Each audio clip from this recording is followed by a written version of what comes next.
name. Is your name Christian? Yep. Oh, okay. I didn't know if that was your name or the label. No, that actually is my name. Okay. Yeah. What do you got for us? I just had a quick question. You'd mentioned anti-theism on the show before, Mm-hmm. but I never really got a definition of what that really meant. I went on IRTarians as a quick little one, but I was just curious whether or not you or I would, qualify as anti-theists. Yeah, I talked about that just a touch during the belief lecture that I did last month. The labels that we use to define all these various positions don't necessarily always make the most sense. They're not universally used. For some people it's theist, agnostic, and atheist. And atheist is this position that there are no gods. That's not the definition that I use. It's not the one that I think is most useful. If you're a theist, you have some belief in a God. If your answer to do you believe in a God is no, or I don't know, or anything other than yes, I think you qualify as an atheist. And that means that agnostics, are actually addressing a separate question about knowledge, qualify. Anybody who says they're agnostic is an atheist in that sense. There's another label for that entirely, for everything that's outside of theism, that's gaining some popularity, and that's non-theist. I'm fine with that as well. But if you actually are in the position where you would assert that there are no gods, that you believe that there are no gods, then you would be, that's where I put the anti-theist label. And some people would define that as strong atheism, where you have weak atheism, strong atheism, or negative atheism and positive atheism. The labels are a mess trying to figure out which one to use. I would, depending on the definition, I'd probably describe myself as an anti-theist as well.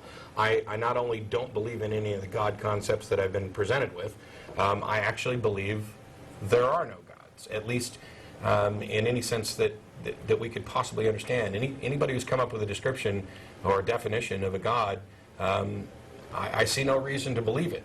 And when you start thinking about, well, what's left? What sort of God could there be once you've eliminated the ones people are positing? I don't see any room for anything that I think would qualify for God. I mean, we see people all the time who they self-identify as spiritualist or whatever, and they try to reconcile and invent, I guess, a new God that seems to mesh with science and their rational understanding of reality.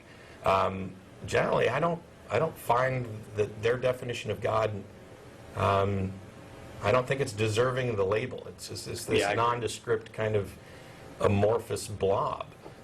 Somebody a couple weeks ago tried to do this in email, and to reconcile their understanding of evolution and science with the idea that there is this supreme loving God out there who's also happens to be the creator, and he just used evolution for the purpose of developing consciousness, sentient beings. And to me, this takes the God concept to a whole new level. And what I explained to him was that you've turned God into Wile E. Coyote, because where he's constructed a hat with a wheel on it and strung a wire from a fragile rock to a rock wall and set up a mound of seeds, and when the roadrunner comes along to get those seeds, he's going to balance his head on the wire and stream down and try and time it so that he catches the roadrunner when it's on an upswing. It's just this absurdly complex solution to the problem. And when you say that you've got this God who created a universe in such a way that it looks entirely natural, that it has laws that it obeys, and then he hand constructs and manipulates evolution in order to get to a consciousness. You've created Wile E. Coyote. You've got a God who has power and should have the sort of wisdom and knowledge to come up with a much more efficient plan. If the goal is sentience, and especially sentience on Earth, what the hell's the rest of the universe for? That seems like a colossal waste of effort. Yeah, and I guess that was my reaction to that whole discussion, was that positing a God in there somewhere, it's a standard theistic evolution claim. And it's like, okay, if you can explain all this with a scientific explanation, where do you fit God in there at all? And what do you think God adds to this whole thing? Yeah. You know, It's kind of just- like saying, you know, that yes, everything we understand about gravity is scientifically correct, but in addition, there are angels that are pushing the objects around and holding your feet to the ground. Yeah. I mean, there's no need to add that to it. It is a violation of Occam's razor, and I don't see where it makes any sense. No, I agree. The reason I called is because that's about what I thought anti-theism meant, because I figured that was, you know, kind of along the same definition of the Gnostic atheism that you talk about Right. in reference to, you know, practical knowledge, that absolute. But, you know, I checked on the wiki and stuff, and it actually mentioned that anti-theism, you know, the wiki not being, of course, a true definition necessarily, but it said that it's actually being against the idea of God, or actually saying that the idea of a God was actually harmful. That's why I was kind of confused. I would actually say that in many respects believing in gods is a harmful belief. And that is because it causes people to make decisions based on things that aren't true. And so, you know, so you have this being that you think is controlling the universe or whatever, and you make decisions based on that, and this thing tells you to kill your kids. And so, Yeah. and people do. And under that definition, I might also qualify. That's just not the definition that I think I'd prefer. And there, I think you're coming closer to like anti-religious, and I qualify under that too. I'm opposed to religion for the exact same reason that Jen pointed out. But I think I'd kind of frame that differently and say that in that respect, I'm a rationalist, not a philosophical rationalist, because when you get into the subtleties of that definition, I don't quite fit. But I advocate, as I pointed out at the top of the show, dealing with reality on reality's terms. Is that beliefs that are potentially false, that we hold without good justification, while they may feel good, they may provide comfort in hard times, they may even promote some positive benefits. I'm of the opinion that there's no positive benefits that can be derived from false beliefs that can't also be derived from true beliefs. And I've phrased that differently in the past, where religion has no tangible, real positive benefits that can also be achieved by secular means. The only thing that I was thinking about as a potential kind of pseudo-response would be like, what about hope for an afterlife, or hope of divine judgment? You know, where that's not really, you know, the actual divine judgment isn't tangible. What about the hope itself? Would that qualify, or how would you respond to that?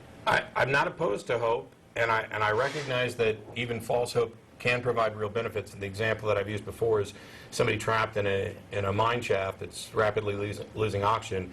The hope that they may be rescued, even if it's not well supported, may serve a positive benefit. It may calm the individual down, and therefore they use less oxygen, extending the amount of time that they're going to be alive, and then increasing the odds that they could be rescued. It doesn't matter in that case what the actual odds of their rescue are. The thing is, you're extending the likelihood or increasing the likelihood that you be rescued because you're hoping that that's the case. Hope for an afterlife, you know, if somebody wants to do that, I mean, that's fine. It's not like I could possibly stop them, and I'm not necessarily sure that I would, but I'm convinced that the sort of hope, the sort of benefits that you see from those kind of hopes that I would consider false are illusory, and that you would get better and more accurate benefits by dealing with it, by dealing with the situation in real terms. So if I've discovered that I'm terminally ill and I have 6 months left to live, if I accept that reality and deal with my illness and sort out my affairs, and, you know, visit with people that I care about, maybe right some of the wrongs I did, whatever, those are all benefits that you can have either way. The idea that I might survive my death and go on to live forever, I don't know what positive benefit that really provides me, other than, you know, how is that any different from a simple delusion or being injected with heroin? I mean, I can feel good, but it doesn't necessarily mean that it's doing me good. Yeah, the drug argument, that's a pretty good one. I didn't think of that. Okay. Well, that answers my questions pretty well. Thank you. I appreciate you taking the time. Thanks, Christian. Appreciate the call. We're in Yeah, no it. problem. All right, bye.